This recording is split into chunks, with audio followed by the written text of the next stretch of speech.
بسبب إمام عاشور الفيفا يغرم النادي الأهلي. وجه الاتحاد الدولي لكرة القدم فيفا رسالة قوية إلى النادي الأهلي مع تغريمه ماليا بسبب لاعبه إمام عاشور على خلفية عدم سداد مستحقات حق الرعاية للأندية التي لعب لها.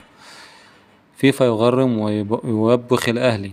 وبحسب وثيقة صادرة عن الاتحاد الدولي لكرة القدم فيفا، تقرر فرض غرامة مالية على النادي الأهلي إلى جانب توجيه رسالة تحذير، وذلك على خلفية عدم سداد مستحقات حق الرعاية للأندية التي سبق أن لعب لها إمام عاشور. وكان الأهلي تعاقد مع إمام عاشور في صيف 2023 قادما من صفوف نادي ميتلاند الدنماركي لمدة 5 سنوات مقابل 3.5 مليون دولار. وتنص لوائح الفيفا على حقية الأندية التي لعب لها إمام عاشور بين سن 12 و 23 عام في الحصول على حقوق رعاية مقابل مساهمتها في تطوير اللاعب خلال مراحل الناشئين والشباب. لذا يحق لأندية غزل المحلة وحرس حدود والزمالك الحصول على نسبة عن كل عام تدريبي لإمام عاشور، وذلك بناء على جواز السفر الإلكتروني الخاص باللاعب. وكشف الفيفا في بيان رسمي عن توقيع غرامة على النادي الأهلي والصادرة من قبل لجنة الانضباط بسبب عدم دفع حق الرعاية الخاصة بإمام عاشور، مع تحذير رسمي للأهلي. عودة إمام عاشور للتدريبات. استعد إمام عاشور نجم الفريق الأول لكرة القدم بالنادي الأهلي للعودة إلى التدريبات الجماعية مع الفريق ابتداء من يوم الاثنين المقبل، وذلك بعد تعافيه التام من الإصابة التي تعرض لها خلال مشاركته مع الفريق في مباراة انتر ميامي بكأس العالم للأندية. وكان إمام عاشور قد أصيب بكسر في عظمة الترقوة، مما استدعى خضوعه لعملية جراحية في أحد مستشفيات مدينة ميامي الأمريكية التي استضافت البطولة العالمية.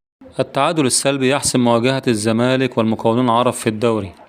حسم التعادل السلبي مباراة الزمالك والمقاولون العرب في اللقاء الذي جمع الفريقين على ملعب استاد القاهرة الدولي ضمن مباريات الجولة الثانية من عمر الدوري المصري الممتاز. وبهذه النتيجة ارتفع رصيد الزمالك إلى 4 نقاط بالمركز الرابع، كما ارتفع رصيد المقاولون العرب عند نقطة بالمركز ال17.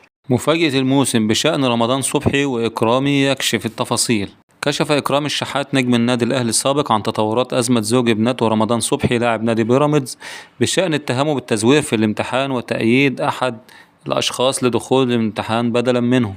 وقال إكرام الشحات في تصريحات تلفزيونية عبر شاشة MBC مصر: رمضان صبحي تعافى من الإصابة التي تعرض لها خلال معسكر فريقه بيراميدز في تركيا، وإن شاء الله هيكون موجود في المباريات القادمة للفريق السماوي. وأضاف: المشكلة بتاعت رمضان صبحي هو ملوش أي علاقة بالموضوع خالص، حتى الولد صاحب المشكلة قال أنا معرفش رمضان ولا أي حاجة. وتابع: الغرامة الكبيرة على رمضان كانت بسبب إنه شخصية عامة، وكمان اتبعت له أكتر من استدعاء على العنوان القديم في المهندسين وهو ما كانش بيوصل له حاجة. واختتم نجم الأهلي السابق: رمضان صبحي ما يعرفش أي حاجة عن موضوع الامتحان خالص، لا من قريب ولا من بعيد.